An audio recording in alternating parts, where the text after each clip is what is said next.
ॐ सहना भवतु सहनौ भुनक्तु सह वीर्यं करवावहै तेजस्विनावधीतमस्तु मा विद्विषावहै। ॐ शान्ति शान्ति शान्ति। ॐ सदाशिवसमारम्भां शङ्कराचार्यमध्यमाम् अस्मदाचार्यपर्यन्तां वन्दे गुरुपरम्पराम्। ॐ दक्षिणे लक्ष्मणो यस्य वामे तु जनकात्मजा पुरतो मारुतिर्यस्य तं वन्दे रघुनन्दनम्। अतुलितबलधामं हेमशैलाभदेहं दनुजवनकृशानुं ज्ञानिनामग्रगण्यं सकलगुणनिधानं वानराणामधीशं रघुपतिप्रियभक्तं वातजातं नमामि। समस्तजनकल्याणे निरतं करुणामयं नमामि चिन्मयं देवं सद्गुरुं ब्रह्मविद्वरम्। नमः श्री तुलसीदास सद्वरिष्ठाय धीमते पूरितं हृदयं येन राम प्रेमामृतेन मे।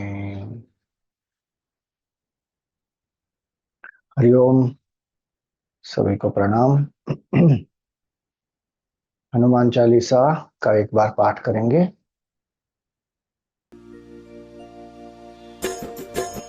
श्री गुरु चरण सरोज रज निज मन मुकुर सुधारी वरनऊ रघुवर विमल जस जो दायक फलचारी। बुद्धिहीन तनु जानिके सुमिरो पवन कुमार बल बुद्धि विद्या देहु मोहि हरहु कलेस विकार। जय हनुमान ज्ञान गुण सागर जय कपीस तिहु लोक उजागर। रामदूत अतुलित बल धामा अंजनी पुत्र पवन सुत नामा। महावीर विक्रम बजरंगी कुमति निवार सुमति के संगी। कंचन वरन विराज सुबेसा कानन कुंडल कुंचित केसा। हाथ वज्र ध्वजा विराज कांधे मूज जनेऊ साज। शंकर सुवन केसरी नंदन तेज प्रताप महाजगवंदन। विद्यावान गुणी अति चातुर राम काज करिबे को आतुर। प्रभु चरित्र सुनिबे को रसिया राम लखन सीता मन बसिया। सूक्ष्म रूप धरि सियहि दिखावा विकट रूप धरि लंक जरावा। भीम रूप धरि असुर संहारे रामचंद्र के काज सवारे। लाए सजीवन लखन जियाए श्री रघुवीर हरषि उर लाए। रघुपति कीन्ही बहुत बड़ाई तुम मम प्रिय भरत ही सम भाई। सहस बदन तुम रोजस गावे अस कहि श्रीपति कंठ लगावे। सनकादिक ब्रह्मादि मुनीसा नारद सारद सहित अहिसा। यम कुबेर दिगपाल जहाते कवि कोविद कहि सके कहाते। तुम उपकार सुभी वही कीना राम मिलाए राजपद दीना। तुमरो मंत्र विभीषण माना लंकेश्वर भय सब जग जाना। जुग सहस्र जो जन पर भानु लीलो ताहि मधुर फल जानु। प्रभु मुद्रिका मेलि मुख माहि जलधि लांघि गए अचरज नाहि। दुर्गम काज जगत के जेते सुगम अनुग्रह तुमरे तेते। राम दुआरे तुम रखवारे होत न आज्ञा बिनु पैसारे।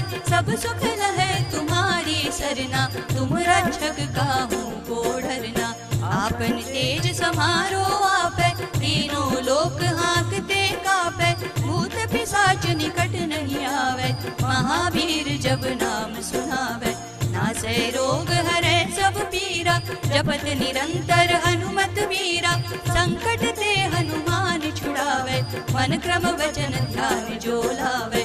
सब पर राम तपस्वी राजा जिनके काज सकल तुम साजा। और मनोरथ जो कोई लावे सोई अमित जीवन फल पावे। चारों जुग पर ताप तुम्हारा है प्रसिद्ध जगत उजियारा। साधु संत के तुम रखवारे असुर निकंदन राम दुलारे। अष्ट सिद्धि नवनिधि के दाता असवर दीन जानकी माता। राम रसायन तुमरे पासा, सदा रहो रघुपति के दासा। तुम्हारे भजन राम को पावे, जन्म जन्म के दुख बिसरावे। अंत काल रघुवर पुर जाई, जहाँ जन्म हरि भक्त कहाई। और देवता चित्तन धरई, हनुमत से सर्व सुख करई। संकट कटे मिटे सब पीरा, जो सुमिरै हनुमत बलबीरा। जय जय जय हनुमान गोसाई, कृपा करहु गुरुदेव की नाई। जो सत बार पाठ कर कोई, छूटहि बंदी महासुख होई। जो यह पढ़े हनुमान चालीसा, होय सिद्धि साखी गौरीसा। तुलसीदास सदा हरि चेरा, कीजय नाथ हृदय महडेरा। पवन तनय संकट हरन, मंगल मूर्ति रूप। राम लखन सीता सहित, हृदय बसहु सुरभूप। सियावर रामचंद्र की जय, पवन सुत हनुमान की जय। उमापति महादेव की जय, बोलो भाई सब संतन की जय। हमने देखा हनुमान जी कैसे महावीर हैं। महावीर विक्रम बजरंगी, कुमति निवार सुमति के संगी। हनुमान जी में 5 प्रकार की वीरताएं हैं और बहुत पराक्रमी हैं। विक्रम, बजरंगी, वज्र के समान उनका अंग है, शरीर है। और कुमति निवार सुमति के संगी, कुमति का निवारण करते हैं और जिनमें सद्गुण है, जो सज्जन है, उनकी सहायता करते हैं। अब यहाँ पर कुमति निवार एक प्रार्थना भी हो सकती है कि हनुमान जी आप मेरी कुमति का निवारण करें। जब हनुमान जी समुद्र पार करके गए और उन्होंने वहां पर लंकिनी को देखा, जो लंका की रक्षा कर रही थी।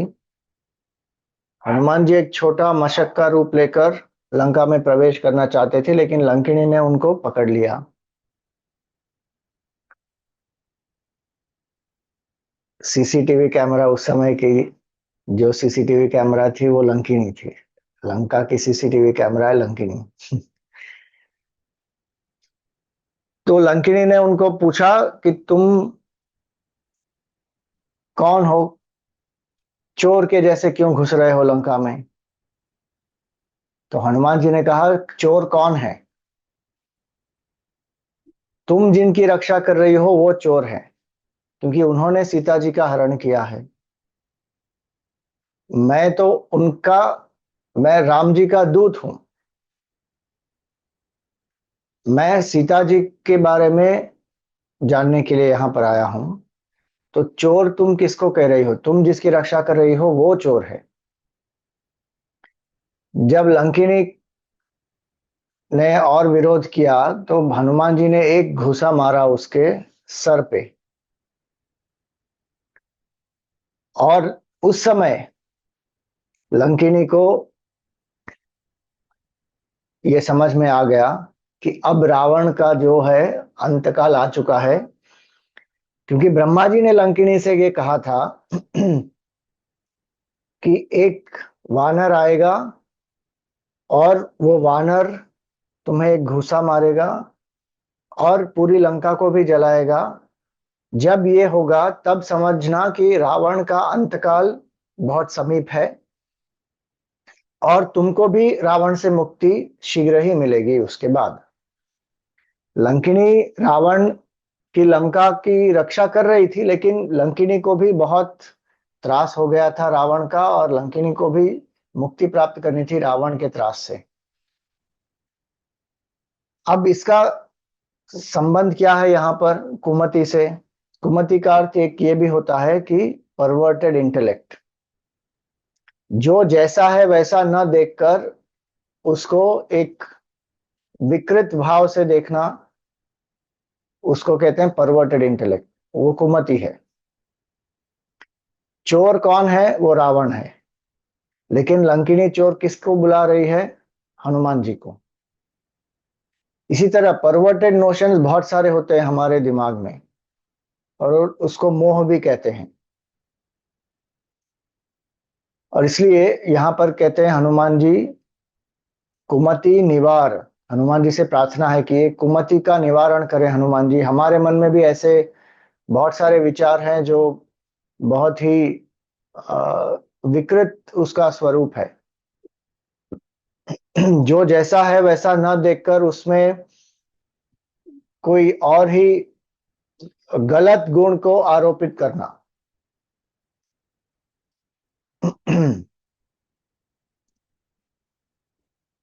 जैसे हम कई बार ये समझते हैं कि क्षमा नहीं करना चाहिए, अगर हम क्षमा करेंगे किसी को तो हम दुर्बल हैं ऐसा वो मानेंगे और वापस हर बार हमको चोट पहुंचाएंगे। ये एक विकृत भाव है। और या फिर ये समझना कि जो कुछ हमें प्राप्त करना है वो हम प्राप्त कर सकते हैं, भले उसके लिए हमें कुछ भी करना पड़े।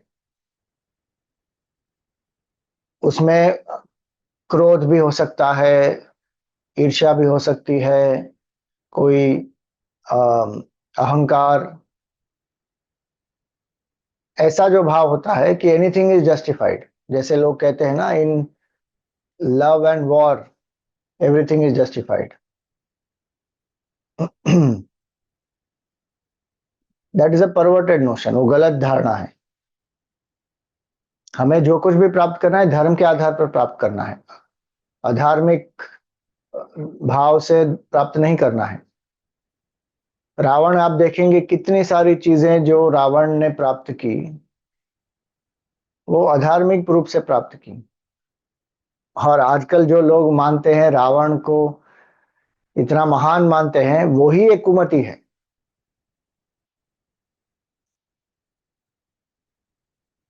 उसने क्या क्या व्यभिचार नहीं किया, कितने लोगों का वध किया, कितने साधु संतों को मृत्यु के घाट उतार दिया। पूरे सृष्टि में इतना हाहाकार जिसने मचा दिया, उसको लोग आज महान बनाते हैं, महान दिखाते हैं। वो होगा, वो ब्राह्मण था एक्चुअली। पुलस्त्य ऋषि के कुल में उसका जन्म हुआ था। पुलस्त्य ऋषि विश्रवा, और फिर विश्रवा के पुत्र हैं रावण, एक राक्षसी के द्वारा उनका जन्म हुआ। तो है तो ब्राह्मण, वेद पढ़े हुए हैं, शिव जी के भी भक्त हैं। बहुत सारी चीज रावण ने प्राप्त तो की है, लेकिन उन सब का उपयोग किसके लिए किया? धार्मिक आचरण के लिए नहीं किया। इतना व्यभिचार किया उसने, इतनी हिंसा की उसने, लेकिन उसको जब हम महान बनाकर प्रस्तुत करते हैं तो वही एक कुमति है। That itself is a perverted thought process. भगवान राम महान है, हनुमान जी महान है, सीता जी महान है। इन सब का चरित्र देखकर वो सद्गुण हम में आने चाहिए, लेकिन आज किसी और ही दिशा में चल रहा है बहुत कुछ। तो इसको कुमति कहते हैं। इसलिए हनुमान जी से प्रार्थना है कि कुमति निवार। ऐसा नहीं है कि रावण में कोई सद्गुण नहीं है, लेकिन जो भी सद्गुण थे अंततः उसने क्या किया? उसका दुरुपयोग ही किया उसने, सभी अपने ज्ञान का, अपने ऐश्वर्य का, अपनी शक्ति का, लोगों को इतना उसने कष्ट दिया, उनका शोषण किया। तो उतने ज्ञान का फिर क्या प्रयोजन हुआ? उसकी महानता तो पूरी नष्ट हो गई उसी के कारण। और इसलिए कुमति निवार, हम में शक्ति हो सकती है, पराक्रम करने की क्षमता भी हो सकती है, बड़ी बड़ी चीजें हम साध्य कर सकते हैं, ऐश्वर्य हो सकता है, संपत्ति हो सकती है, कीर्ति हो सकती है, ये सब हमारे पास हो सकता है। लेकिन अगर सुमति नहीं है तो इन सब का नाश होगा। इन सब का प्रयोग हम अपने नाश के लिए और दूसरों के नाश के लिए करेंगे। इसलिए ये कुमति का निवारण होना चाहिए। कुमति को पोषित बिल्कुल नहीं करना चाहिए। जो कुमति को पोषित करता है उसका सर्वनाश ही होता है। इसलिए प्रार्थना है यहाँ पर हनुमान जी से, कुमति निवार सुमति के संगी। कुमति निवार सुमति के संगी। सो कुमति से हम केवल लड़ नहीं सकते, जो सुमति है उसका पोषण करने से कुमति स्वयं अपने आप ही नष्ट हो जाएगी। लेकिन आवश्यक यह है कि ये कुमति जो है उसको हम पहचाने कि ये कुमति है, उसका प्रोत्साहन नहीं करना चाहिए, उसको पुष्ट नहीं करना चाहिए। जो विचार कुमति है, जो गलत विचार है, उसको गलत समझकर उसका जो सही पक्ष है उसका पोषण करना चाहिए। जैसे रावण महान था, ये कुमति है। तो महानता किसमें है? भगवान राम में है। रावण ने क्या किया अपने ज्ञान का, और क्यों उसकी महानता नष्ट हो गई, इसका ज्ञान भी प्राप्त करना चाहिए। और भगवान राम महान क्यों है, उन्होंने अपने ज्ञान का उपयोग किसके लिए किया, इसको पुष्ट करना चाहिए, ताकि हमारे मन में हम राम जी के गुण अपनाएं। हमारे मन में जो भाव होता है, जिसकी हम प्रशंसा करते हैं, जिसको हम आदर्श मानते हैं, उनके गुण हम आत्मसात करते हैं। अगर हम ये मानेंगे कि रावण बहुत महान था, तब वैसे ही गुण, वैसा ही आचरण हमारा होगा। लेकिन जब हम राम जी की महानता के बारे में समझते हैं और उस पर चिंतन करते हैं, तब फिर राम जी के गुण हम में आत्मसात हो जाएंगे। और इसलिए कुमति निवार सुमति के संगी, हनुमान जी से प्रार्थना है कि कुमति का निवारण करें और जो सुमति है उसका संग दें, उसको पोषण दें। आगे आएगा हनुमान चालीसा में, साधु संत के तुम रखवारे, असुर निकंदन राम दुलारे। ये बाह्य रूप से साधु संतों की रक्षा करते हैं हनुमान जी और राक्षसों का दलन करते हैं। आंतरिक रूप से कुमति निवार सुमति के संगी। तो कुमति का निवारण करना चाहिए। तो हम में क्या क्या ऐसी गलत धारणाएं हैं, अब सही और गलत, सत्य और असत्य में हम कैसे विवेक करें, उसी के लिए शास्त्र पढ़ना आवश्यक होता है।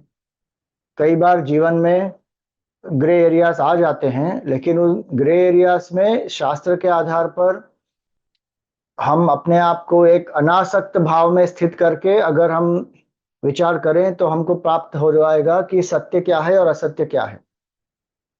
अहंकारवश अगर हम विचार करते हैं तो हमको यही लगेगा कि सत्य भी असत्य लगेगा, असत्य भी सत्य लगेगा, क्योंकि हमारे मन में एक राग द्वेष की भावना होती है और हम जो यथार्थ है उसे देख नहीं पाते। और इसलिए शास्त्र का अध्ययन करना चाहिए, तो पता चलता है कि कुमति क्या है, सुमति क्या है। कुमति निवार सुमति के संगी, सत्संग के सिवा और कोई माध्यम नहीं है जिससे अंतःकरण शुद्ध हो सके, कुमति का निवारण हो सके, सुमति हमको प्राप्त हो। सत्संग का प्रयोजन ही यह है कि सुमति बढ़े हम में। अगर कोई सत्संग में जाकर कुमति बढ़ाता है, रावण की महानता के बारे में सोचता है, शूर्पणखा की महानता के बारे में सोचता है, मेघनाथ की महानता के बारे में सोचता है, हिरण्यकश्यप की महानता के बारे में सोचता है, और सोचता है कि अरे मैं ऐसा बन जाऊं, या वो भी तो सही थे, क्या गलत किया उन्होंने। बहुत सारे ऐसे विकृत भाव आ जाते हैं लोगों के मन में आजकल। कई बार लोग यही कहते हैं कि history is always written by the victor, victim side nobody knows. अब वो हो सकता है कई बार हुआ भी होगा, लेकिन ये रामायण और महाभारत पर हम अप्लीकेबल नहीं करा सकते इसको। क्यों? क्योंकि इनको जो जिन्होंने लिखा है उनका मन बहुत शुद्ध था, वाल्मीकि ऋषि और वेदव्यास जी। तो लोग जब ये कहते हैं कि वाल्मीकि रावण के पक्ष से हमको रामायण देखनी चाहिए, रावण का पक्ष तो बताया ही नहीं रामायण में, क्योंकि हमने रामायण खोल के पढ़ी नहीं है, इसीलिए रावण का पक्ष भी प्रस्तुत किया हुआ है लेकिन हमने नहीं पढ़ी है। इसलिए हमको यही लगता है कि it is only hero worship of भगवान राम। और रावण को तो बहुत अन्याय प्राप्त हुआ। रावण के बारे में कुछ बताया नहीं। हम रावण की दृष्टि से रामायण की प्रस्तुति करेंगे। ये सब कुमति है। इसलिए जो कुमति है उसका हमको अ, उसको परखना पड़ेगा कि ये कुमति है, ये गलत है। क्योंकि परिणाम क्या हुआ? रावण का नाश हो गया, उनके उसके पुत्रों का नाश हो गया, लंका का नाश हो गया, कितने सारे लोगों का, उनके सेना का, सबका नाश हो गया। लूज लूज सिचुएशन हो गई ना रावण के लिए। तो परिणाम से भी हमको पता चलता है कि उसने जो मार्ग अपनाया वो सही नहीं था। लेकिन ये सब हम नहीं देखते हैं, तब कुमति घुस जाती है। इसलिए सत्संग की बहुत आवश्यकता होती है कि सत्संग में भी जाएं, और ऐसे व्यक्ति के सत्संग में जाएं जो शास्त्र सम्मत व्यक्ति उदाहरण दे रहे हैं, या जो उसका विषय का जो अर्थ बता रहे हैं वो शास्त्र सम्मत है, और जो हमें न्याय धर्म आदर्श मूल्यों के प्रति हमारा आदर बढ़ाता है, और किस तरह हम उसे अपने जीवन में उसको अपनाएं उसके बारे में हमें प्रोत्साहन देता है। वैसा सत्संग हमको प्राप्त होना चाहिए। नहीं तो सत्संग के नाम पर आज कुछ भी चल रहा है, और लोग कुछ भी बोल रहे हैं। शास्त्र पढ़ा भी नहीं होता है, शास्त्र में क्या लिखा है वो भी नहीं बताते हैं, और बड़े गर्व से कहते भी हैं कि हमने तो शास्त्र नहीं पढ़ा है, हम अपने अनुभव से बोल रहे हैं। भागना चाहिए वहां से क्योंकि जो शास्त्र सम्मत नहीं है। अब भगवान ने स्वयं जब अवतार लिया तो वेदों का अध्ययन किया, शास्त्रों का अध्ययन किया, कृष्ण अवतार हो या राम अवतार हो, गुरु का सानिध्य किया, गुरु के पास से वेदों का अध्ययन किया और वेद सम्मत उनका आचरण किया। इसलिए एक सुमति के संगी हनुमान जी जो हैं वो सुमति के संगी हैं, और इस सुमति के संगी के कारण ही वो चिरंजीवी भी है, और भगवान राम जी के साथ वो नहीं गए। उनको यहाँ पर रहकर भगवान के नाम की कीर्ति बढ़ानी थी और भगवत भक्ति बढ़ानी थी। तो सुमति के संगी वे भगवान की सेवा कर रहे हैं अभी भी। तो कुमति निवार सुमति के संगी हनुमान जी दोनों चीजें करते हैं। जो दुष्टता होती है हम में, जो कुमति होती है हम में, उसका भी नाश करते हैं। और अगर वो दुष्टता को हम त्याग दे नहीं, जैसे राक्षस जो थे वो दुष्टता को त्याग नहीं कर पाए, रावण को कितने अवसर प्राप्त हुए उसकी कुमति को सुमति में परिवर्तित करने के लिए, लेकिन जब वो नहीं हुआ तो भगवान को रावण का वध भी करना पड़ा, और हनुमान जी ने बहुत सारे राक्षसों का भी वध किया। तो कुमति का अंत भी हनुमान जी करते हैं, और अगर हम कुमति का त्याग नहीं करते तो सर्वनाश भी हनुमान जी कर सकते हैं। इसीलिए साधु संत के तुम रखवारे, असुर निकंदन राम दुलारे। असुरों का निकंदन करेंगे। Evilness can be killed first. If that does not get destroyed, evil people have to be killed. Mahabharat में भी आप देखिए वही वो दिखाता है। महाभारत धृतराष्ट्र और दुर्योधन को इतने अवसर प्राप्त हुए, लेकिन कुमति का त्याग नहीं किया उन्होंने, अंततः उनका नाश करना पड़ा। तो इसलिए कुमति निवार सुमति के संगी। आगे कहते हैं चौथी और पांचवी चौपाई में हनुमान जी के रूप का वर्णन है। ये रूप का वर्णन क्यों है? ताकि हम हनुमान जी के रूप पर ध्यान कर सके, मन को एकाग्र कर सके। कंचन बरन बिराज सुबेसा, कानन कुंडल कुंचित केसा, हाथ वज्र और ध्वजा बिराजे, कांधे मूंज जनेऊ साजे। कंचन बरन, हनुमान जी का जो पूरा शरीर है वो सोने के समान एकदम दीप्यमान है, प्रकाशमय है, कंचन बरन। लोग आजकल जाकर वो गोल्ड फिल्म सब लगाते हैं अपने शरीर पर, अपने मुख पर, उनको फिर उसका गोल्ड फेशियल सब करते हैं ना लोग। स्किन ब्राइट होनी चाहिए, चमकनी चाहिए, एकदम सॉफ्ट होनी चाहिए, यंग होनी चाहिए, उसके लिए वो सब करते हैं। यहाँ पर हनुमान जी का पूरा शरीर, ना केवल फेस या हैंड्स नहीं, पूरा शरीर उनका कंचन बरन है। अलग अलग जगह पर हनुमान जी के अलग अलग रूपों का वर्णन किया गया है। यहाँ पर एक रूप हनुमान जी का तुलसीदास जी बताते हैं, कंचन बरन।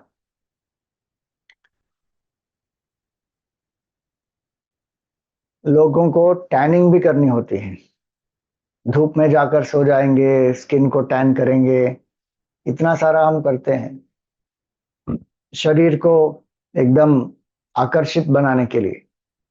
लेकिन जो आकर्षण शक्ति है वो कहाँ से आती है? अपने गुणों से आती है, अपने आचरण से आती है। सद आचरण, सद्भाव, सद्गुण, इससे आकर्षण शक्ति आती है। अब शारीरिक आकर्षण कितना चलेगा, और हम उसके लिए ही पूरा प्रयास करते हैं। कुछ क्षण तक ठीक है, वहां पर भी जो आकर्षण है वो भगवान की कृपा से ही होता है। भगवत तत्व है हम में, जो चैतन्य स्वरूप आत्मा है, उसके कारण यह शरीर जीवित भी है और उसमें आकर्षण शक्ति है। वही व्यक्ति अगर उसके प्राण त्याग दे, कोई आकर्षण किसी को नहीं होगा, भले ही कितना सुंदर व्यक्ति हो। इसलिए आकर्षण शक्ति कहाँ से आती है? अपने गुणों से, अपने भावनाओं से, अपने विचारों से, अपने आचरण से, और भगवान की भक्ति से, शरणागति से। कंचन बरण, विराज सुबेसा, और विराजमान है हनुमान जी, अच्छे कपड़े पहने हुए हैं, सुबेसा। उनके वेश बहुत अच्छे हैं, हमको लगता है अरे वानर हैं, हम किसी वानर को सुबेसा नहीं कहते ना। वानर का तो रूप ही जब हम देखते हैं हमको लगता है कोई बंदर है। और अगर किसी बंदर को कपड़े पहना दिए जाते हैं तो कहाँ हम ऐसे बंदर को देखते हैं जो मदारी के पास होता है ना, तो बंदर हो, बंदरिया हो, उसको कुछ कपड़े पहना देते हैं और फिर अलग अलग प्रकार के एक्टिविटीज कराते हैं और मनोरंजन के लिए सब लोग देखते हैं, अरे ये बंदर ने ऐसे किया वैसे किया, और ताली बजाते हैं, कुछ पैसे भी देते हैं।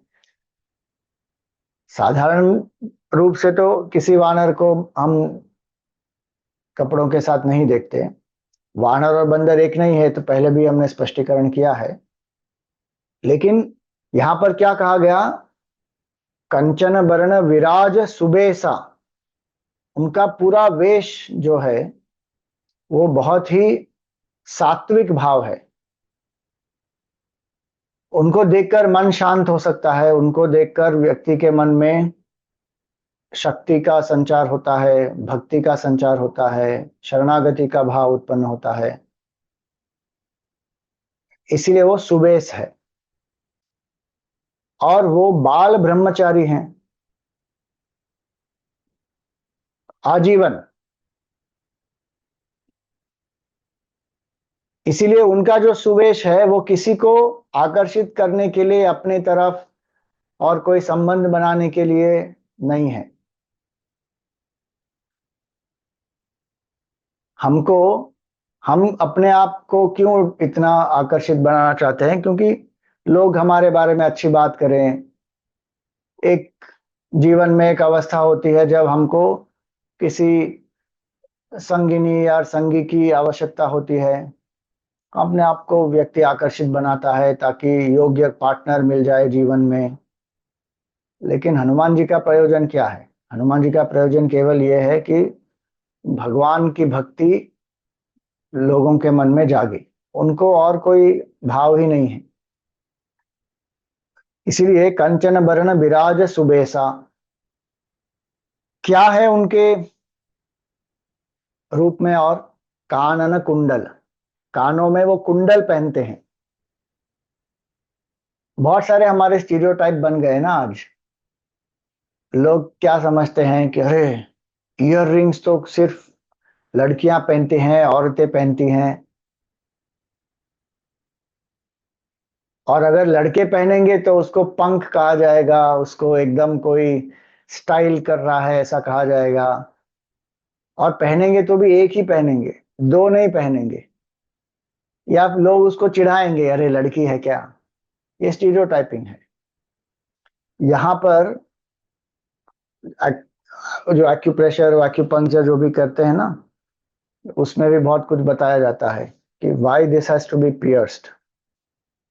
और यहाँ पर जब हम कुंडल पहनते हैं, पहले सभी पहनते थे, भारतीय सभ्यता में नर नारी सब पहनते थे कुंडल।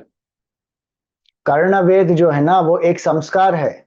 16 संस्कारों में कर्णवेद ही एक संस्कार है, और सभी का होता था।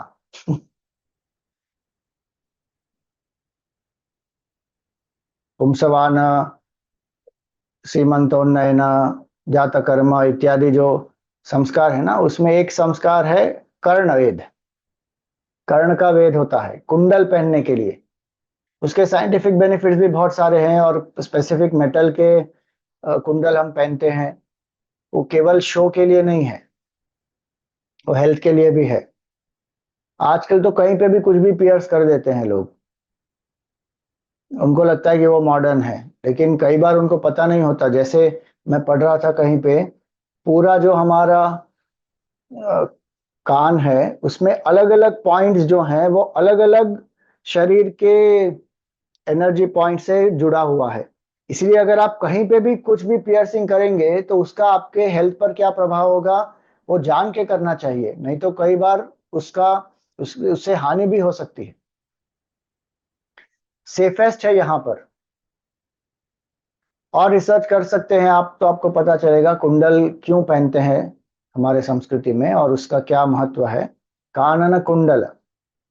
लेकिन यहाँ पर कुंडल का अर्थ ये केवल शारीरिक कुंडल, एक जो आभूषण है उसके रूप में नहीं है। कानन कुंडल का अर्थ क्या है, सही कुंडल क्या है, जो हरि कथा सुनते हैं ना, वो कुंडल है। यत्र यत्र रघुनाथ कीर्तनम तत्र तत्र कृत मस्तकांजलिम। जहां जहां भगवान की कथा हो रही है, वहां पर हनुमान जी एकदम अंजलि जोड़कर, मस्तक नमाकर, तत्र तत्र कृत मस्तकांजलिम। और कैसे सुनते हैं, किस भाव से सुनते हैं, एकदम भक्तिमय भाव से, समर्पण के भाव से। बाष्पवारी परिपूर्ण लोचनम, उनके आंखों से अश्रु आते हैं भगवान की कथा सुनकर, उनके गुण सुनकर। मारुतिम नमंत राक्षसांतकम, ऐसे मारुति भगवान को जो राक्षसों का अंत करते हैं, मैं नमस्कार करता हूं। तो हनुमान जी के कुंडल क्या है, हरि कथा। और भगवान हमारे हृदय में कर्ण के माध्यम से ही प्रवेश करते हैं। नहीं नहीं स्वामी जी, आंख से भी प्रवेश करते हैं, सबसे पहले कर्ण के माध्यम से ही। अक्षर भी जब हम पढ़ते हैं, तब कोई हमको सुनाता है ना, अ आ, तो पहले सुनते हैं, फिर देखते हैं कि अच्छा ये आकृति हुई। और जब हम पढ़ते भी हैं, वो भी ज्ञान हमको कैसे प्राप्त हुआ, किसी ने श्रवण के माध्यम से ही दिया ना हमको ज्ञान। जो जिसका हमने श्रवण किया, उससे ही तो हमें ज्ञान प्राप्त हुआ। और तभी पता चलता है कि अच्छा भगवान का ये रूप है, भगवान के ये गुण हैं। कथा श्रवण जब हम करते हैं तभी तो पता चलता है। हम पढ़ें भी, लेकिन पढ़ेंगे तो कैसे पढ़ेंगे, जब तक अक्षर का अभ्यास नहीं हुआ है तब तक कैसे पढ़ेंगे। लिखना शुरू हो उसके पहले तो हम सुनते हैं ना, बच्चों को पहले वाणी से ही तो अक्षरों का अभ्यास कराया जाता है। तो इसलिए कर्ण के माध्यम से ही सब ज्ञान प्राप्त होता है। कानन कुंडल का अर्थ यह है कि हनुमान जी हमेशा उत्सुक होते हैं राम कथा के बारे में। हमारे मन में ये भाव है क्या, तब हमारे कुंडल हैं, राम कथा ही हमारे कुंडल हैं। बाकी आभूषण के रूप में आप कोई भी कुंडल पहन सकते हैं, वो शारीरिक आकर्षण बढ़ा सकता है या उसका कोई एक वैज्ञानिक असर भी हो सकता है शरीर पर, लेकिन अध्यात्म क्षेत्र में कुंडल क्या है? वो है श्रवणम। आप नवधा भक्ति में भी देखेंगे तो पहली भक्ति है जो प्रहलाद जी हिरण्यकश्यप को सिखाते हैं किस तरह विष्णु भगवान की भक्ति करनी चाहिए। तब उसमें वो कहते हैं श्रवणम कीर्तनम विष्णु हो, स्मरणम पाद सेवनम अर्चनम वंदनम दास्यम सख्यम आत्मनिवेदनम। और इसलिए ये जो भक्ति है वो शुरू कहाँ से होती है? श्रवण से। तो ये कुंडल है, कानन कुंडल। और भाव क्या होता है कि भगवान की कीर्ति का हम श्रवण करें। हमको अपनी कीर्ति का श्रवण करना अच्छा लगता है, भक्त जो होता है उसको भगवान की कीर्ति के बारे में श्रवण करना अच्छा लगता है। ये कानन कुंडल है। और ऐसा नहीं कि अरे तो बार बार कितनी बार वही का वही सुनते रहेंगे, रामायण तो 1000 बार सुन ली है, क्या बड़ी बात है उसमें, कितनी सारी चीजें हैं सीखने के लिए। हनुमान जी तो इतने परम भक्त हैं भगवान राम के, उनको राम जी के बारे में सब कुछ पता है, लेकिन फिर भी ये भाव है कानन कुंडल, बार बार हरि कथा सुनते रहेंगे। कानन कुंडल। आनंद महिमा यही कहती थी कि हरि कथा ही कथा, बाकी सब व्यर्थ व्यथा। कितना हम गॉसिप करते रहते हैं। हमारे गुरुजी कहते हैं कई बार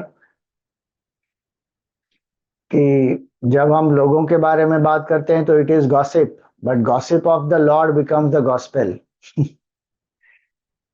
भगवान के बारे में कोई गॉसिप हो नहीं सकती, लेकिन जो भी कथा है भगवान के बारे में वही गॉस्पेल बन जाती है, शास्त्र बन जाता है। तो इसलिए कानन कुंडल, हमको ये इंट्रोस्पेक्शन करना चाहिए, आत्मनिरीक्षण करना चाहिए कि आज क्या मैंने हरि गुण के बारे में श्रवण किया, किसी भी माध्यम से, या हम कुछ पढ़ रहे हैं या कुछ सुन रहे हैं, या कीर्तन हो या कथा हो, भजन हो, श्लोक हो, स्तोत्र हो, स्तुति हो, सूक्त हो, कुछ भी, क्या मैंने हरि कथा का श्रवण किया? आज हरि नाम का श्रवण किया, भगवान के गुणों का श्रवण किया। एक भी दिन ऐसा नहीं जाना चाहिए जब हरि नाम का श्रवण मैंने नहीं किया हो।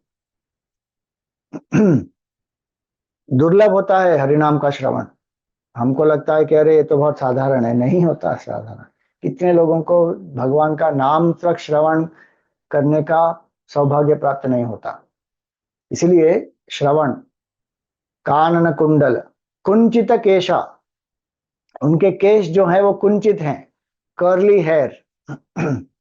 आजकल लोगों को बहुत फैशन है ना, सीधे बाल होंगे तो अच्छे नहीं लगते उनको, वो जाके पर्मिंग कराएंगे, उसमें पूरे बाल को ऐसे ऐसे गोल गोल गोल गोल गोल गोल करके फिक्स करेंगे, फिर उसको छोड़ेंगे, तब बाल कर्ली हो जाएंगे। और जिसके कर्ली है उसको कर्ली अच्छे नहीं लग रहे, वो जाके उसको फ्लैटन करा रहे हैं बैठ के एक एक, अरे आधा पौना घंटा, 1 घंटा 2 घंटा बैठ के वो गर्म इससे फ्लैट कर रहे हैं कर्ली हेयर। और लोगों को लगता है कि कर्ली हेयर वेरी कूल, तो हनुमान जी बहुत कूल हैं।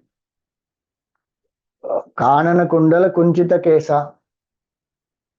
तो ये तो एक उनके शारीरिक रूप के बारे में एक अर्थ निकल सकता है। दूसरा अर्थ क्या है? केशों का प्रयोजन किसके लिए होता है? अलग अलग जगह पर शरीर में केश होते हैं, उसका अलग अलग प्रयोजन होता है, हम उसकी बात नहीं कर रहे हैं। अध्यात्म क्षेत्र में यह कहा जाता है कि जो केश होते हैं वो जो एक सृष्टि में ऊर्जा है उसको ग्रहण करने का एक माध्यम है। The hair is a means to absorb cosmic energy. इसलिए आप देखते हैं कई बार बहुत सारे ऋषि मुनि जो हैं वो त्याग तपस्या में इतने लीन होते हैं कि उनको एक तो समय नहीं होता और वो शरीर के पीछे इतना ध्यान नहीं देते, इसलिए उनकी लंबी जटा भी होती है या लंबी दाढ़ी होती है। लेकिन उसका एक अर्थ ये भी है कि cosmic energies are absorbed well through the hair. और आध्यात्मिक रूप में अगर हम देखें तो केशाहा वो एक उसका सांकेतिक अर्थ ये भी होता है, केश, उसमें क और र जो है वो इंटरचेंजेबल होते हैं। तो केश और रेश वो समान अर्थ होता है उस समय, कि जो केश होते हैं they are like the rays, केशाहा रेशाहा संस्कृत में कहते हैं, they are rays of knowledge. इसलिए जब कहते हैं कानन कुंडल कुंजित केशा, हनुमान जी के अंग अंग से मानिए जैसे ज्ञान प्रवाहित हो रहा है, ज्ञान का प्रकाश, the light of knowledge, rays of knowledge are emanating. सूर्य की जो किरणें होती है ना, वैसे हर एक रेश जो होता है, हर एक केश जो होता है उससे as though the rays of knowledge are emanating, मतलब उनका जो शरीर है और उनका जो आचरण है वो ऐसा है कि ज्ञान से ओतप्रोत है, जिससे भी वो मिलते हैं उन पर ये प्रभाव होता है, उनके ज्ञान का, उनकी भक्ति का, उनकी शक्ति का, उनके सेवा भाव का। इसलिए यहाँ पर कानन कुंडल कुंचित केशा, उनमें इतनी चित्त शुद्धि है। जो लोग आज ऑरा भी कहते हैं ना, ऑरा उनका बहुत पावरफुल होता है, क्योंकि निस्वार्थ है, पूर्ण रूप से मन एकदम शुद्ध है, वो भगवान को समर्पित है। तो ये उनके शरीर की आकृति है। कंचन बरन, ही हैज अ गोल्डन ह्यू, विराज सुबेसा, अच्छे वस्त्रों के साथ वो विराजमान है, आकर्षक उनका रूप है, गुणों के कारण, आचरण के कारण, भक्ति भाव शरणागति के कारण। कानन कुंडल, हमेशा भगवान के गुणों को सुनने के लिए उत्सुक रहते हैं। और कुंचित केशा, केश भी है उनके, कुंडल भी है, लेकिन इसका सांकेतिक अर्थ कि जो ज्ञान सुनते हैं उसको अपनाते भी हैं अपने जीवन में, और इसीलिए उनका जो आचरण है वो पूरा का पूरा आचरण ज्ञान से ओतप्रोत है। हमारा आचरण कैसा होता है, हम जानते हैं लेकिन मानते नहीं और करते नहीं। कुछ चीजें हम मानते हैं लेकिन उसके बारे में ज्यादा उत्सुकता नहीं होती कि जाने, बस मान लिया, किसी ने कह दिया इसलिए मान लिया। और कई चीजें हम करते हैं लेकिन उसके बारे में जानते नहीं कि क्यों करते हैं, और उसका कोई भाव नहीं होता, बस कर रहे हैं मैकेनिकली। हनुमान जी में ये तीनों एक साथ आता है। आगे आता है वो, मन कर्म वचन ध्यान जो लावे। तो जानना, मानना और करना, ये तीनों में हनुमान जी निपुण हैं, और इसलिए उनका पूरा का पूरा शरीर भी ज्ञान से ओतप्रोत है, आचरण भी ज्ञान से ओतप्रोत है। मन में भी ज्ञान है, बुद्धि में ज्ञान है, भावनाएं और आचरण सब में ज्ञान से ओतप्रोत है। इसका अर्थ यह हुआ कुंचित केशा। फिर कहते हैं हाथ वज्र और ध्वजा विराजे, उनके हाथ में क्या है? स्वामी जी, हनुमान जी के हाथ में तो गदा है, गदा। एक आश्चर्यजनक बात है कि वाल्मीकि रामायण में हनुमान जी का जो रूप है उसमें गदा का वर्णन ही नहीं है। अन्य रामायणों में है, ऐसा नहीं है कि कुछ गलत हो रहा है, नहीं, अन्य रामायणों में है लेकिन वाल्मीकि में है ही नहीं, गदा ही नहीं है। बाकी अन्य आयुध हैं जिससे वो लड़ते भी हैं, और जनरली वो वानरों को जो युद्ध करना था तो वो पेड़ है उसको ही उखाड़ कर उससे युद्ध करते हैं, पत्थर है इत्यादि से युद्ध करते हैं, अपने जो कहते हैं बाहुबल से। ज्यादा उनके पास आयुध वायुध कुछ नहीं है, वो सब रावण के सेना के पास है। तो यहाँ पर फिर ये क्यों कहा गया हाथ वज्र और ध्वजा विराजे? एक तो साधारण अर्थ है कि उनके हाथ में वज्र है और एक ध्वजा है, हाथ वज्र और ध्वजा विराजे। दूसरा अर्थ क्या है? एक तो वज्र और जो ध्वजा है उसका सांकेतिक अर्थ क्या होता है? वज्र तो है जो इंद्र का आयुध है, तो वज्र संकेत किसका करता है? निस्वार्थता का संकेत करता है, शक्ति और निस्वार्थता का संकेत है वज्र से। क्योंकि दधीचि महर्षि ने देवताओं की भलाई के लिए अपने शरीर का त्याग किया और उनके रीढ़ की हड्डी से ये वज्र बना है। हमने देखा था बजरंगी जब बात हुई तब। तो दधीचि ऋषि की निस्वार्थता है और उससे ये बना हुआ है, इसलिए हाथ वज्र, एक हाथ में वज्र है, उसका अर्थ क्या हुआ कि पूर्ण रूप से निस्वार्थता का भाव है हनुमान जी में। जो कुछ किया उन्होंने राम जी के लिए किया, अपने लिए कुछ नहीं। और जो अभी भी कर रहे हैं वो भक्तों के लिए ही कर रहे हैं। तो इसलिए हाथ वज्र, जिसके हाथ में वज्र है मतलब जिसमें एक निस्वार्थता का भाव है, और पूरी शक्ति उन्होंने निस्वार्थता के लिए ही उसका प्रयोग किया। रावण भी बहुत शक्तिशाली था, लेकिन उसने अपनी शक्ति का प्रयोग किसके लिए किया? अपने अहंकार के लिए किया। अपना भी नाश किया, दूसरों का भी नाश किया। ये कौन सी शक्ति है? लेकिन जिसके पास शक्ति होती है, आज हम देखते हैं कितने लोगों को हम इतना मान सम्मान क्यों देते हैं? कई लोगों को जिन्होंने राष्ट्र के लिए कुछ किया है, लोगों के लिए कुछ किया है, समाज के लिए कुछ किया है, अपने जो शक्ति है उनके पास, आर्थिक शक्ति है, ज्ञान की शक्ति है, जो कुछ भी शक्ति है उनके पास, उन्होंने उसका प्रयोग अगर लोगों के उत्थान के लिए किया है तब हम उनको आदर्श मानते हैं। डॉक्टर कलाम है, टाटा, रतन टाटा जी कुछ समय पहले उनका स्वर्गवास हुआ, उन्होंने जो भी किया समाज के लिए, देश के लिए, ऐसे जो लोग हैं उनको हम आदर्श मानते हैं। ये निस्वार्थता की शक्ति है। पूर्ण रूप से जब निस्वार्थता होती है तो उससे बड़ी शक्ति है नहीं। इसलिए हाथ वज्र, वृत्रासुर का वध हुआ था उस वज्र से। संस्कृत में अगर हम देखें उसका एक आध्यात्मिक वेदांतिक अर्थ क्या होता है? वृत्ति। वृत्ति का अर्थ होता है विचार। वृत्रासुर मतलब अहंकार। अहंकार जो है वो स्वार्थ से उसका पोषण होता है, और अगर अहंकार का नाश करना है तो कैसे हम नाश करेंगे? निस्वार्थता से ही अहंकार का नाश हो सकता है। इसलिए हाथ वज्र, वज्र के अलावा और कोई आयुध नहीं था जिससे वृत्रासुर का वध हो सकता था। तो निस्वार्थता जहां पर होगी वहां पर अहंकार पूर्ण रूप से नष्ट हो जाएगा, और जब अहंकार नष्ट होता है तब परम आनंद का अनुभव होता है। हम में और भगवान में, हम भक्त के और भगवान के बीच में क्या है? केवल अहंकार है। इस अहंकार का हम त्याग करें तो भक्त और भगवान एक हो जाते हैं।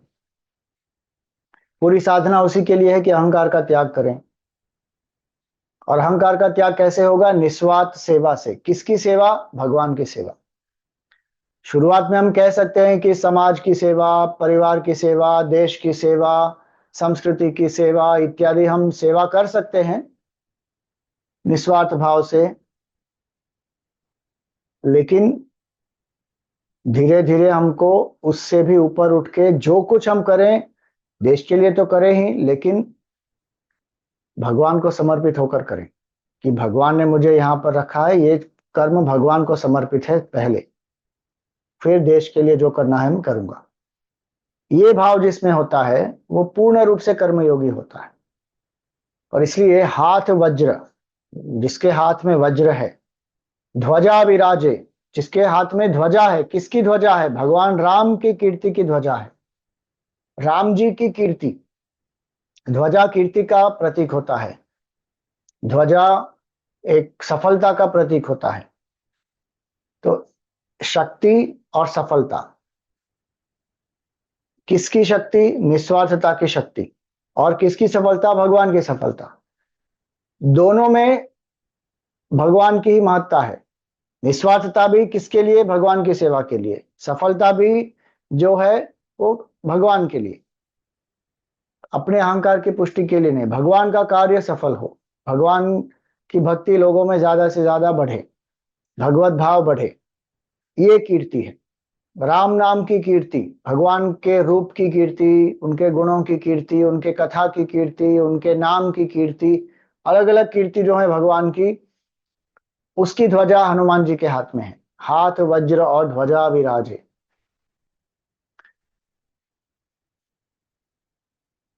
हमारे जीवन में भी ये दोनों आने चाहिए।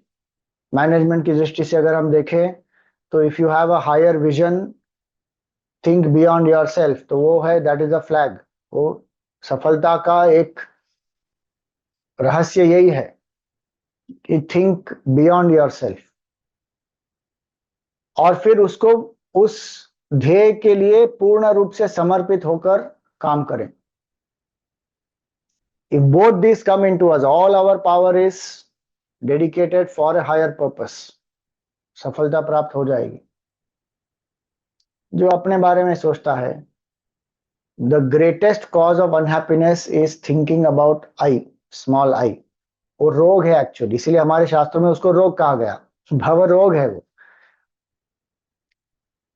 आई आई आई आई इतना सोचते हैं और सेल्फ ऑब्सेशन हो जाता है लोगों को, हर चीज में अपने बारे में ही सोचते हैं कि लोग मेरे बारे में क्या कह रहे हैं, मेरी कीर्ति कितनी हुई, मेरी प्रशंसा कितनी हुई, मुझे क्या प्राप्त हुआ। अरे उसके लिए लोग क्या नहीं कर रहे हैं। और आजकल सोशल मीडिया में तो कुछ भी चल रहा है, अपने आप को कीर्तिमान बनाने के लिए कुछ भी कर रहे हैं लोग। पागलपन है। हाथ वज्र और ध्वजा विराजे, हमारे हाथ में क्या होना चाहिए? शक्ति होनी चाहिए, कर्म करने की शक्ति निस्वार्थ भाव से, और एक उच्च ध्येय को समर्पित होकर करें, सफलता भी होगी और सुख भी होगा। केवल एक उच्च ध्येय है लेकिन निस्वार्थता नहीं है, समर्पण नहीं है, तो फ्रस्ट्रेशन होगा, टेंशन होगा।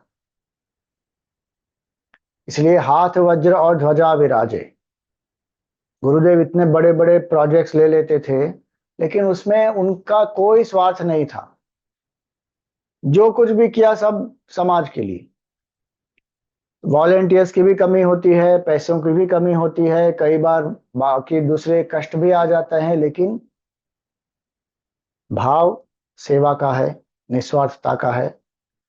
सब कुछ सॉल्व करके गुरुदेव ने जो भी प्राप्त किया वो सब समाज के लिए। हाथ वज्र और ध्वजा विराज। इसका दूसरा अर्थ ये होता है कि हनुमान जी के हाथ में ध्वजा का भी चिन्ह है और वज्र का भी चिन्ह है, उसको कहते हैं सामुद्रिक लक्षण भी।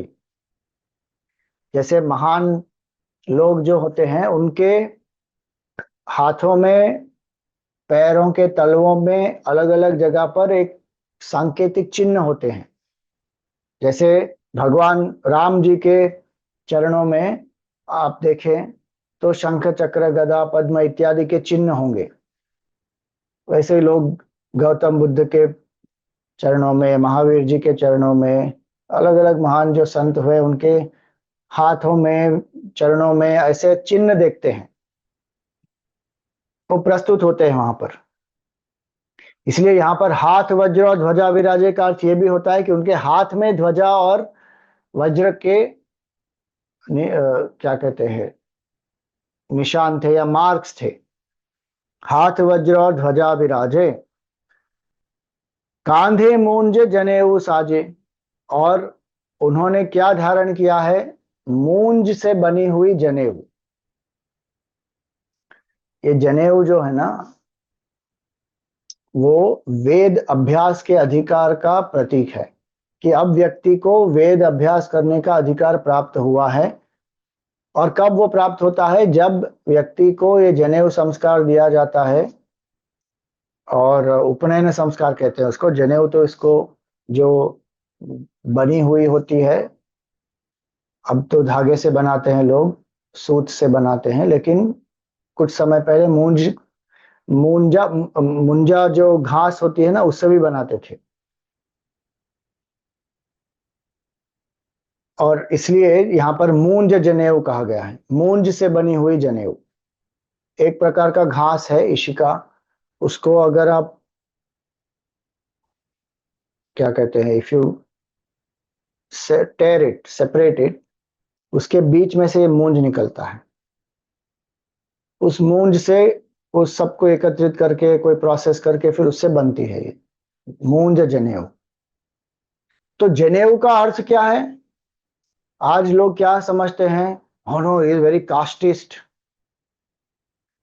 अरे किसी ने अगर जनेऊ धारण किया है, उसका अर्थ ये नहीं होता कि that person is a casteist. और कोई अगर जनेऊ धारण करते हैं तो लोग उनको रेसिस्ट मानते हैं, कास्टिस्ट मानते हैं। क्यों? क्योंकि उनको लगता है कि oh they think they are superior. क्योंकि ये बहुत सारे जो गलत धारणाएं हैं, बहुत सारी गलत धारणाएं हैं, वो बहुत फैल चुकी है। और कुछ चीजें तो एक प्लान्ड वे से हमको नीचा दिखाने के लिए फैलाई जाती हैं, और हम भी अज्ञानवश उनको मान लेते हैं। एक मिनट।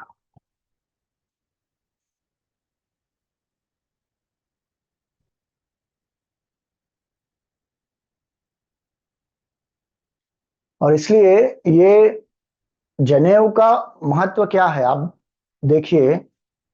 वेद अध्ययन के पहले एक बालक को जनेऊ संस्कार में, उपनयन संस्कार में जब दीक्षा दी जाती है, तब गायत्री मंत्र में दीक्षा दी जाती है, ताकि हर रोज गायत्री मंत्र का जप करें। गायत्री माता, जिनको वेद माता भी कहते हैं, और सूर्य भगवान जो बुद्धि के भी देवता हैं और ईश्वर का प्रतीक है, हर रोज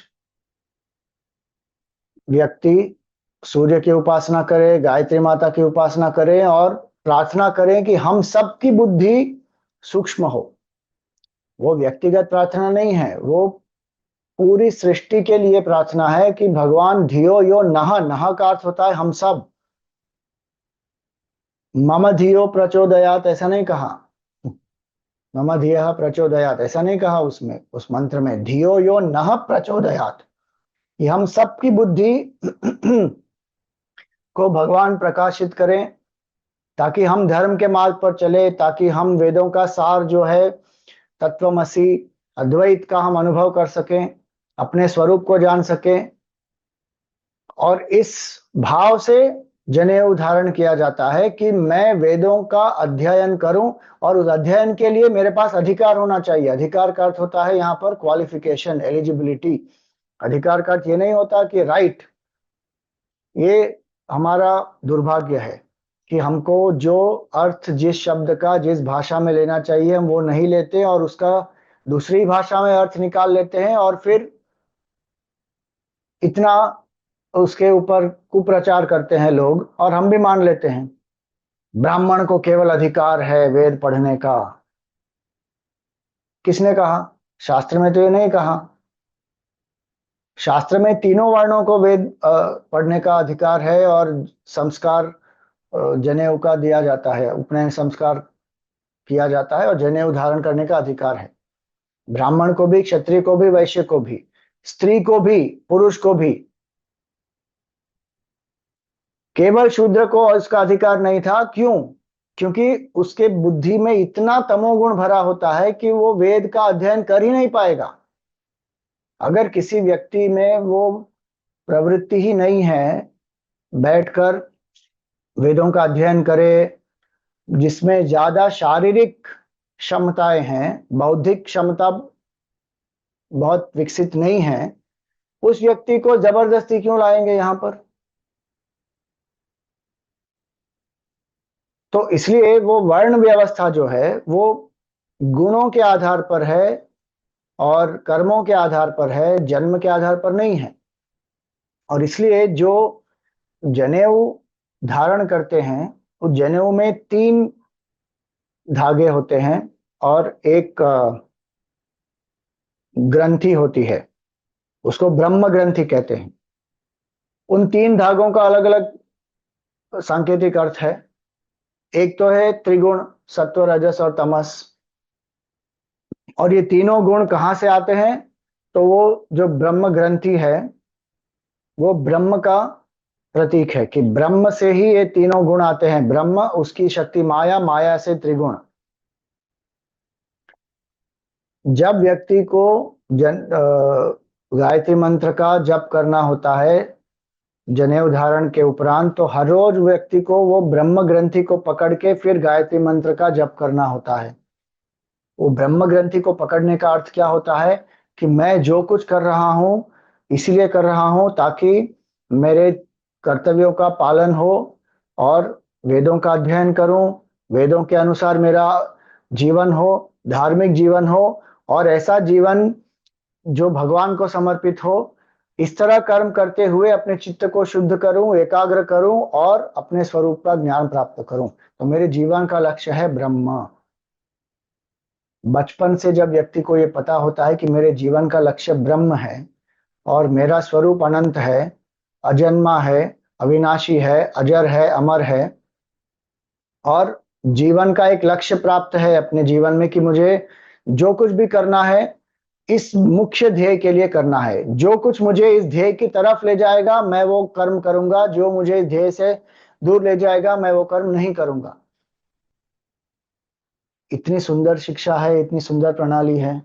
आज भी किसी भी कॉलेज में या स्कूल में या नर्सरी में भी ऐसी सिस्टम नहीं है कि बच्चों को प्रिपेयर करे पढ़ने से पहले। कंसंट्रेशन टेक्निक्स कोई सिखाता है, उपासना कोई सिखाता है, बुद्धि को सूक्ष्म कैसे बनाई जाए कोई सिखाता है? आज भी नहीं सिखाते। बड़ी बड़ी बातें करेंगे, मॉडर्न एजुकेशन सिस्टम, इंटरैक्टिव, ये सिलेबस, वो syllabus, IB and project based and assignment based, वो सब अच्छी बात है, लेकिन बुद्धि को सूक्ष्म कैसे करें, मन के भाव को शुद्ध कैसे करें, ये इसके बारे में तो कुछ होता ही नहीं। यहाँ पर वेद अध्ययन के पूर्व होता है वो, ये हमारी पद्धति है। तो ये जब हम नहीं समझते, ऐसा नहीं है कि वर्ण के आधार पर शोषण नहीं हुआ है, ये मनुष्य की विकृति है, उसका अहंकार है और गलत चीज है। जो वर्ण व्यवस्था को, जो उसका ध्येय था वो छोड़कर जाति में फंस गए, ऊंची जाति नीची जाति, ये जातिवाद में फंस गए हैं, वर्ण के बारे में तो भूल गए। ये संस्कृति का पतन हुआ है, लेकिन उसका जो पुनरुत्थान करना चाहिए, उसका रिवाइवल करना चाहिए। कि जनेऊ संस्कार हमारे बच्चों को, आज कितने मेंटल हेल्थ चैलेंजेस बच्चों को हो रहे हैं, युवकों को हो रहे हैं। आज किसी ने मुझे पूछा था, Swami ji can I please talk to you urgently, it is about my son, उसको मेंटल हेल्थ चैलेंजेस है। हर हफ्ते कोई ना कोई ये बात पूछता है। ये क्यों हो रहा है? क्योंकि हम बच्चों को तैयार नहीं कर रहे हैं और इतना सारा टेक्नोलॉजी से बम्बार्डमेंट हो रहा है, इंफॉर्मेशन का भी कोई कंट्रोल नहीं होता उसमें, और एडिक्शन होता है गैजेट्स की तरफ। कहां पर एकाग्रता होगी? मन तो विक्षिप्त ही होगा, दुर्बल होगा। और इसलिए ये जनेऊ संस्कार, उपनयन संस्कार जो है वो जनेऊ धारण इसीलिए किया जाता है। 3 धागों का अर्थ एक और बनता है कि हमारे ब्रह्मचर्य आश्रम में उसके 3 कर्तव्य होते हैं जो विद्यार्थी होता है, केवल 3। वो गुरुकुल में वास करता है, माता पिता के साथ नहीं रहता, तो उसके 3 कर्तव्य क्या है? शास्त्र, गुरु और ईश्वर। शास्त्र का ज्ञान प्राप्त करना है, गुरु की सेवा करनी है, ईश्वर की उपासना करनी है।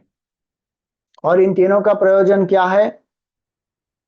ये तीनों हमें ब्रह्म की तरफ ले जाएंगे, ब्रह्म साक्षात्कार कराएंगे। वही व्यक्ति जब गुरुकुल से अपना वेद अध्ययन समाप्त करके समावर्तन संस्कार के बाद गृह प्रवेश करता, वापस घर आता है और गृहस्थ आश्रम में प्रवेश करता है, तब ये तीन धागों का अर्थ क्या होता है कि मेरा कर्तव्य है मेरे परिवार के प्रति, मेरे पितरों के प्रति, समाज के प्रति, और इन तीनों को मैं भगवान को समर्पित करके मेरा कर्तव्य करूंगा। अब इतनी सुंदर प्रणाली है।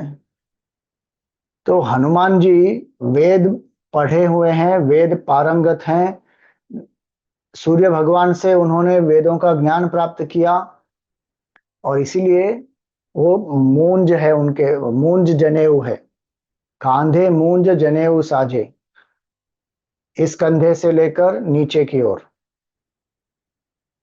कांधे मूंज जनेऊ साजे। तुलसीदास जी ने कहा है कि ये उनका एक, इट इज अ डेकोरेशन। बहुत गर्व होना चाहिए व्यक्ति को कि मेरे पास जनेऊ है, मैं वेद का अध्ययन करता हूं, मैं अपना जीवन वेद शास्त्र के आधार पर जीता हूं।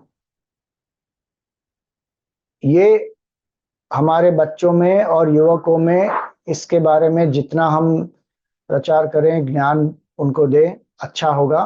क्योंकि हमारे जीवन में कोई फाउंडेशन होनी चाहिए, एक आधार होना चाहिए, और शास्त्र हमारे जीवन का आधार होना चाहिए। गीता में भगवान इसीलिए कहते हैं तस्मात् शास्त्रम प्रमाणम ते कार्या कार्य व्यवस्थितौ। शास्त्र को प्रमाण मानकर जो करना चाहिए, जो नहीं करना चाहिए, उसका हमको वर्तन करना है। और हमारे शास्त्र तो इतने फ्लेक्सिबल है, रिजिड नहीं है। तो मूल जो तत्व है, मूल जो उपदेश है, प्रिंसिपल्स है, उसको इंटैक्ट रखकर किस तरह अपने आधुनिक जीवन में उसको हम अपनाएं, ये फ्लेक्सिबिलिटी हमारे शास्त्रों में है। ये अगर हम समझ जाएं तो बहुत कुछ जो मेंटल हेल्थ चैलेंजेस हैं हम वो आएंगे ही नहीं, और हमारे युवक सशक्त होंगे। नहीं तो आज इतने निर्बल हैं, दुर्बल हैं, छोटी छोटी चीजों में stress, worry, tension, panic attack, anxiety, depression, drugs, suicide, क्या क्या नहीं हो रहा। क्यों? क्योंकि जो हमको एकाग्र करता है, जो हमारे मन के भावों को शुद्ध करता है, उसको तो हम भूल चुके हैं, और जो हमें ज्यादा से ज्यादा बहिर्मुख करता है उसी के पीछे भाग रहे हैं। तो हा कांधे मूंज जनेऊ साजे, हनुमान जी इसका प्रतीक हैं कि हमको वेद का अध्ययन करना चाहिए। वानर है लेकिन उन्होंने वेद का अध्ययन किया है, और उनके परिचय से भगवान राम ने लक्ष्मण जी को यही बताया कि एक भी शब्द ऐसा नहीं है जो उन्होंने अपशब्द कहा हो, और हर एक शब्द जो उन्होंने कहा वो शास्त्रों के आधार पर, उनके शब्दों से ये पता चलता है कि उन्होंने ऋग, यजुर और सामवेद का अध्ययन तो किया ही है। तो इसलिए हमको गर्व होना चाहिए। ब्राह्मण, क्षत्रिय, वैश्य सभी को जनेऊ धारण करने का अधिकार है, स्त्रियों को भी है। और ये जो हमारी सभ्यता है उसका पुनरुत्थान होना चाहिए कि हम बच्चों को, लड़कों को भी, लड़कियों को भी जनेऊ संस्कार में, उपनयन संस्कार में उनको संस्कारित करें, उनको उसकी दीक्षा दें, गायत्री मंत्र की दीक्षा देकर मंत्र का जप कराएं, मन को शांत कराएं, शुद्ध कराएं, एकाग्र कराएं, ये बहुत आवश्यक है। तो ये चौथी और पांचवी चौपाई हनुमान जी के सगुण साकार रूप के ध्यान के बारे में है। और जितना हम सगुण साकार रूप का ध्यान करेंगे, उतने जो भगवान के जो गुण हैं, ये हर एक चीज जो हमने बताई उसका एक सांकेतिक अर्थ जो हमने उसकी चर्चा की, उन गुणों को, उन सांकेतिक अर्थों को हम अपनाएंगे। गुरुदेव हमेशा कहते थे, Hindus are not idol worshippers, they are worshippers of the ideals behind the idol. We are ideal worshippers. हर एक मूर्ति का, हर एक जो भगवान का रूप है उसका एक सांकेतिक अर्थ होता है, उसके पीछे कुछ आदर्श होते हैं, उन आदर्शों की हम पूजा करते हैं।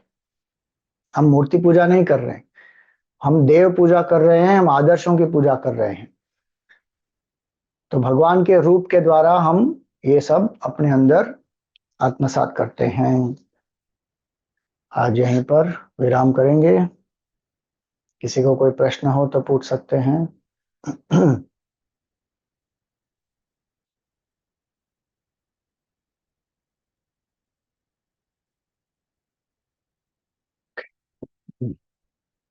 अच्छा, एक प्रश्न है।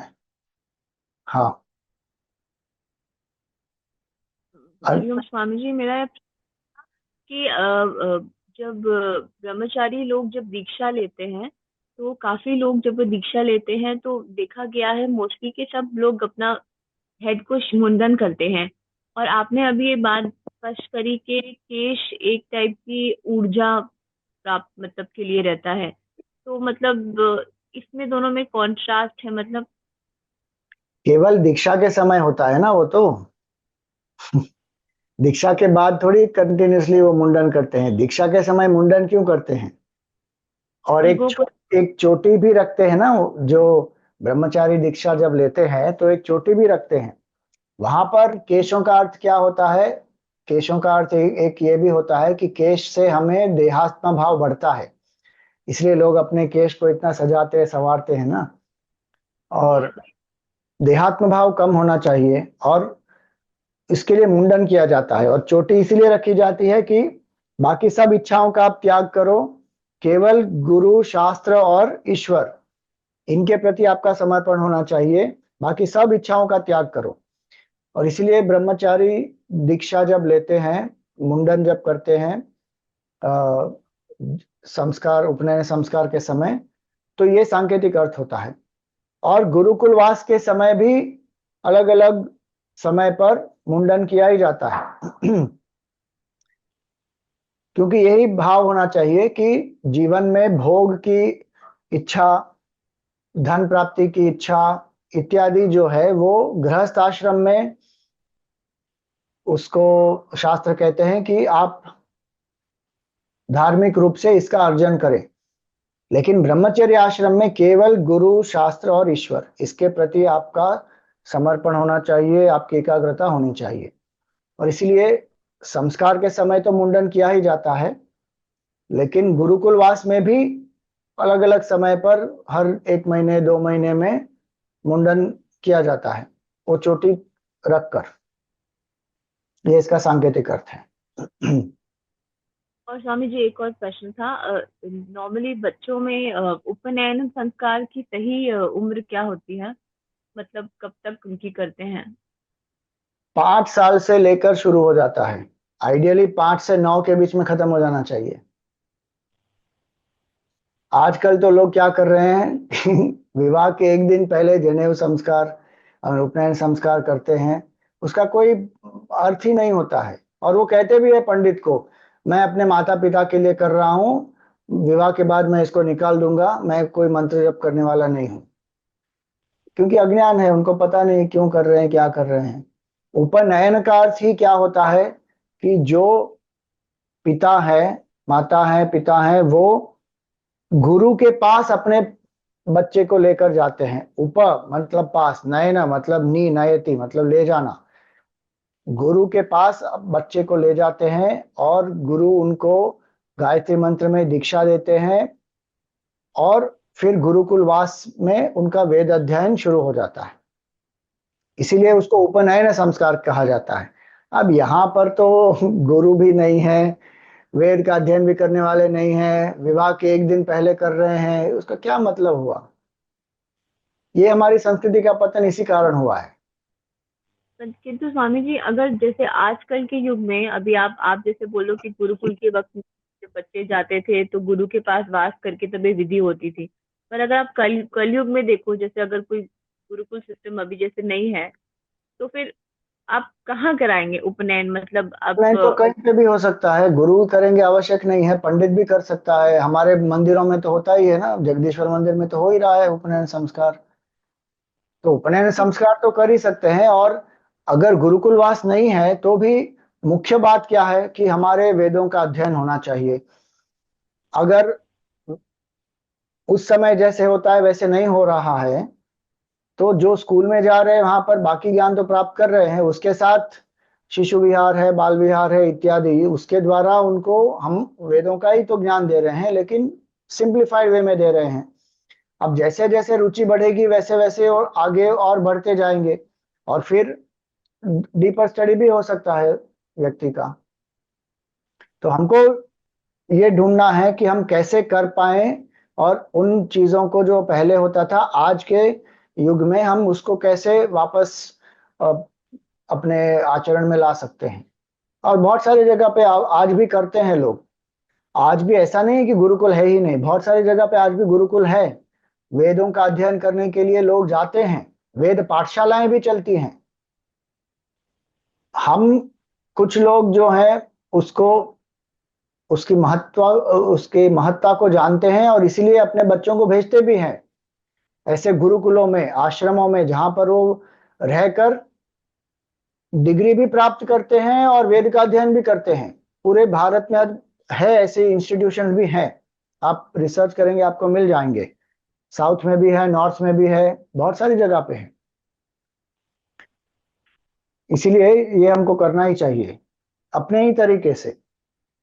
और सबसे बड़ा उसमें जो एक महत्वपूर्ण योगदान है वो माता पिता का होता है कि अगर वो उन्होंने जनेऊ धारण किया है और उसकी मर्यादा में रहकर गायत्री मंत्र का जप कर रहे हैं और बच्चा देख रहा है, तो वो स्वाभाविक रूप से वो उसको अपनाएंगे।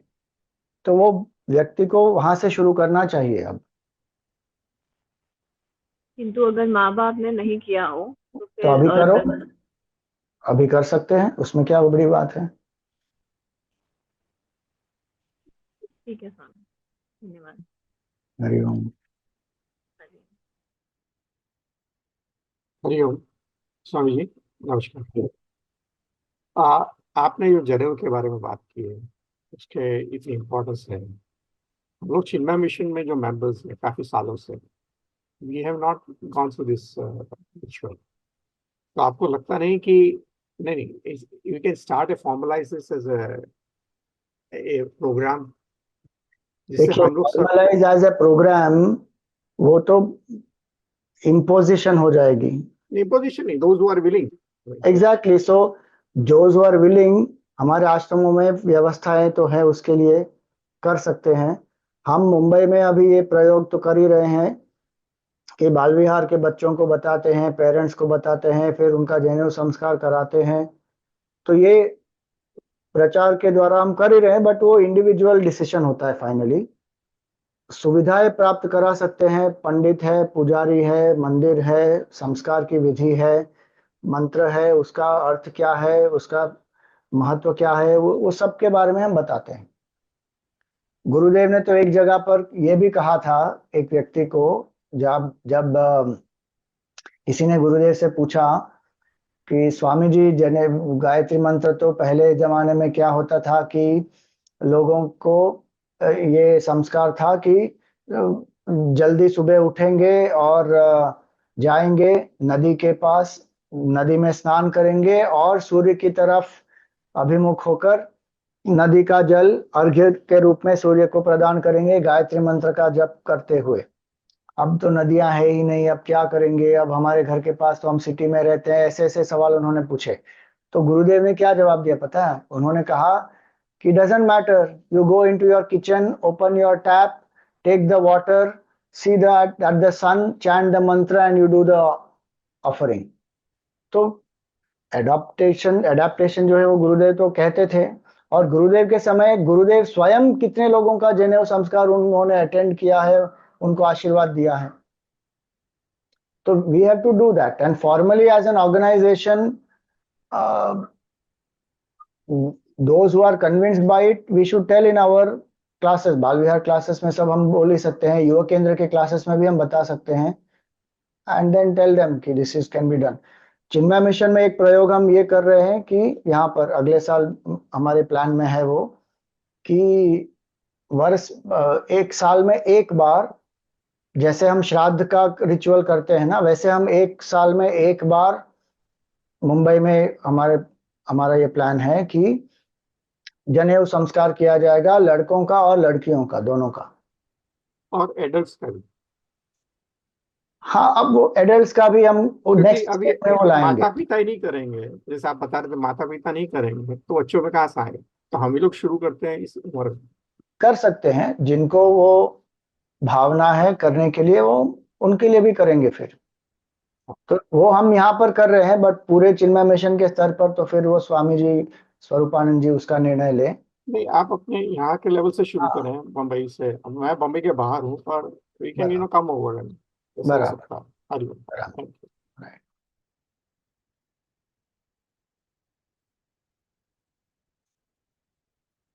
Hariom Swamiji. Swamiji, I'm going to ask the question in English, so I'm very sorry about it. Swamiji, both my boys, we've done the Janayu Sanskar for both of them. And for a while, they were regular with the Gayatri Mantra, they were doing all that. But again, what is happening is with their work and all, they're taking the stress of the work, the anxiety of future, all that, they're continuously going. What are some 3-4 things I can talk to them where I can again kind of get them to anchor and not be stressed? So if you can tell me in light of the Janayu, and maybe I can talk to them a little bit more. See, उनको उसका लाभ पता होना चाहिए, what is the benefit of it, if they have experienced even a little bit of it, how it has helped them. They should become aware of that. And if they have not immediately experienced or become aware of the benefits, show them different researches. Today, enough research is available on the impact of mantras and what it does to the body, what it does to the mind. और गायत्री मंत्र के हर एक अक्षर का किस शरीर के किस भाग पर उसका असर हो रहा है, वो सब का रिसर्च है। और गायत्री परिवार ने तो बहुत कुछ किया है उसके लिए, और बाकी दूसरे भी हैं। Find out all that and explain to them, and then leave it to them. कुछ चीजों में ये होता है कि जब तक पुण्य का उदय नहीं होता, जब तक ठीक नहीं आता, तब तक वो नहीं हो पाएगा, इसलिए फोर्स नहीं करते। You have done the samskar, is very good. They also took it up, they also did the sadhana, very good. Keep reminding them in different ways about the power of it, impact of it, how it will help. Baki then Do that. Whatever. Because I've shared the blog post which you have written on the Gayatri Mantra and this thing. But in terms of the priority, then when they're working, it's like they kind of give this a lot lower priority, though they suffer. But no, that is what happens to us even with other things. ना exercise हम सबको पता है करनी चाहिए, strength training करनी चाहिए, but when we are absorbed in work and many other things, फिर इसको priority हम कम देते हैं. So the conditioning has to do that. So I'll do research and then talk to them also. Hari Om. Thank you.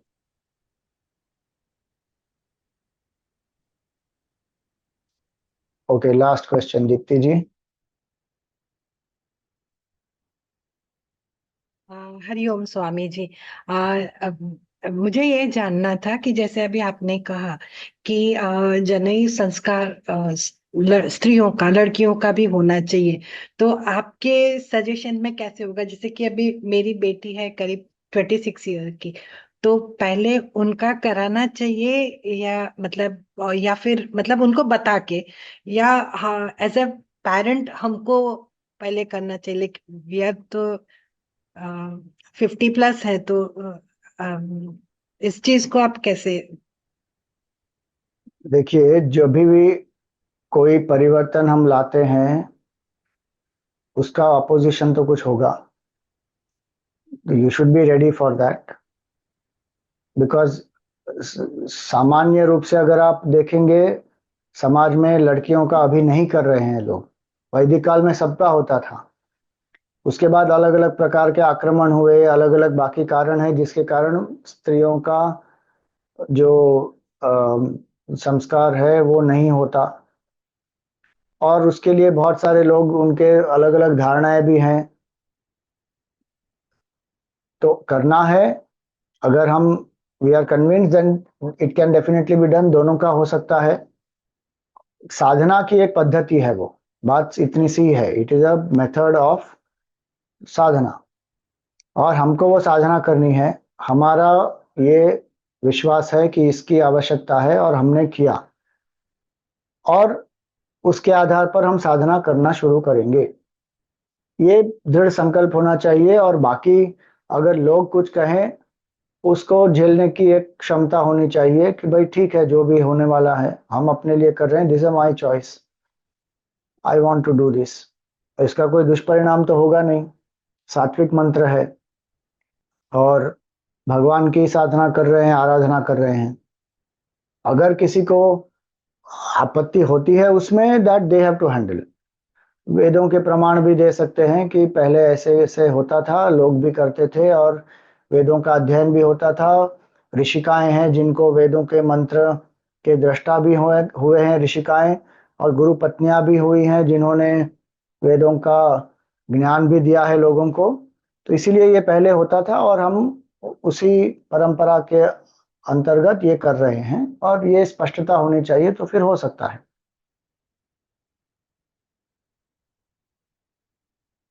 Okay, Hanuman ji की आरती करेंगे और उससे समाप्त करेंगे। जो हमारे यजमान हैं उनका हम धन्यवाद करते हैं। सुचेता तलवार जी और पराग वाघ मुख्य यजमान हैं, और आरती यजमान सभी सेशंस के लिए सीमा केजरीवाल जी, विजय डोडेजा जी, रश्मि आनंद जी, विनू मुंशी जी और दिनेश दफ्तरी जी। आज के दैनिक यजमान विजय भाटिया जी, डी जालन जी, आशीष भूषण जी, और आज के आरती यजमान हैं लीना रमानी जी, तेजल पटेल जी, अनीता दुसीजा जी और पूर्वी त्रिवेदी जी।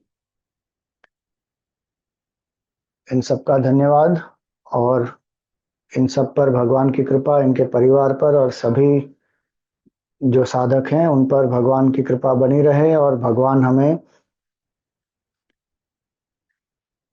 कुमति निवार सुमति के संगी का आशीर्वाद दें। हम अपनी कुमति का त्याग करें, सुमति सत्संग के द्वारा प्राप्त करें, और भगवान की साधना सेवा में हमारा मन पूर्ण रूप से समर्पित हो। जय सिया राम, जय हनुमान।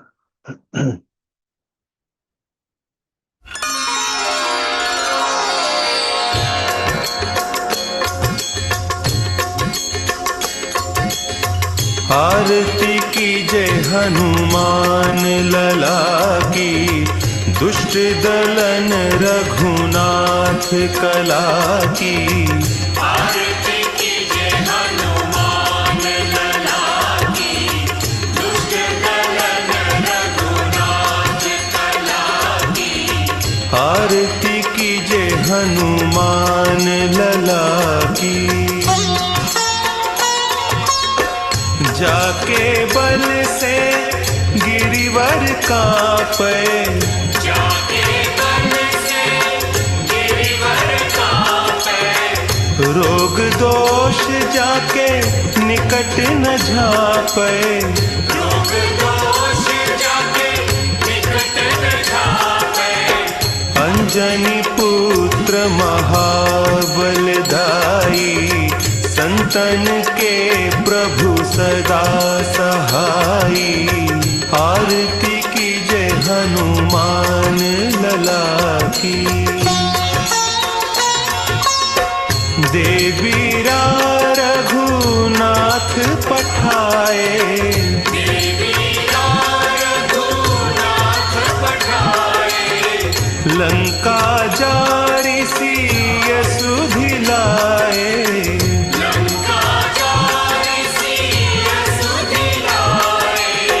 लंका सोकोट समुद्र सिखाई।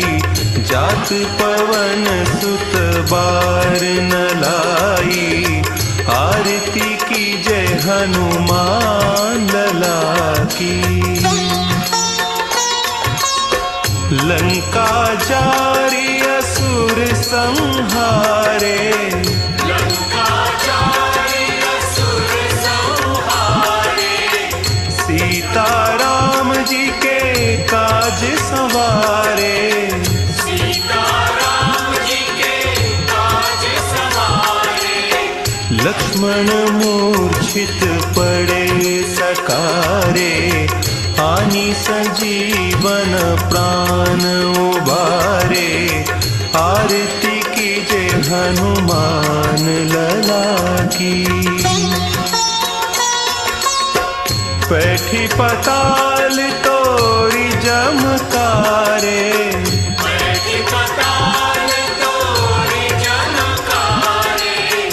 अहि रावण की भुजा उखारे।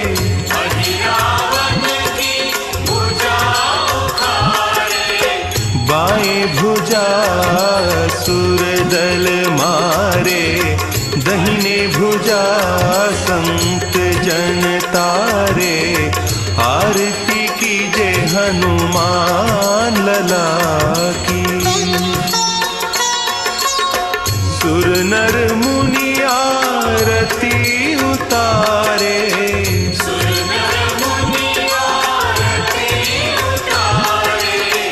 जय जय जय हनुमान उचारे।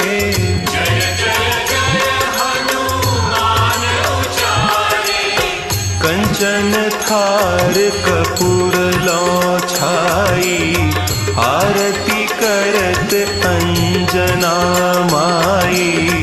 आरती कीजे हनुमान लला की। जो हनुमान जी की आरती गावे,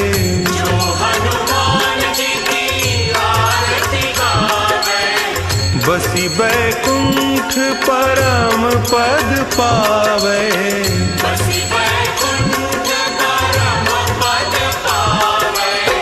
आरती कीजे हनुमान लला की।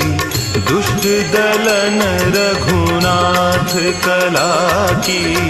आरती कीजे हनुमान लला की।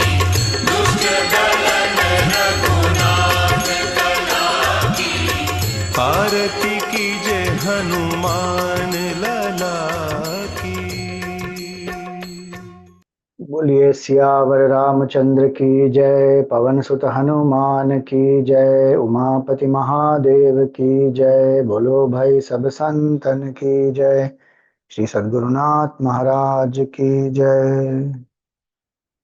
ओम पूर्णमद पूर्णमिदं पूर्णात् पूर्णमुदच्यते, पूर्णस्य पूर्णमादाय पूर्णमेवावशिष्यते। ओम शांति शांति शांति। हरि ओम। श्री गुरुभ्यो नमः। हरि ओम।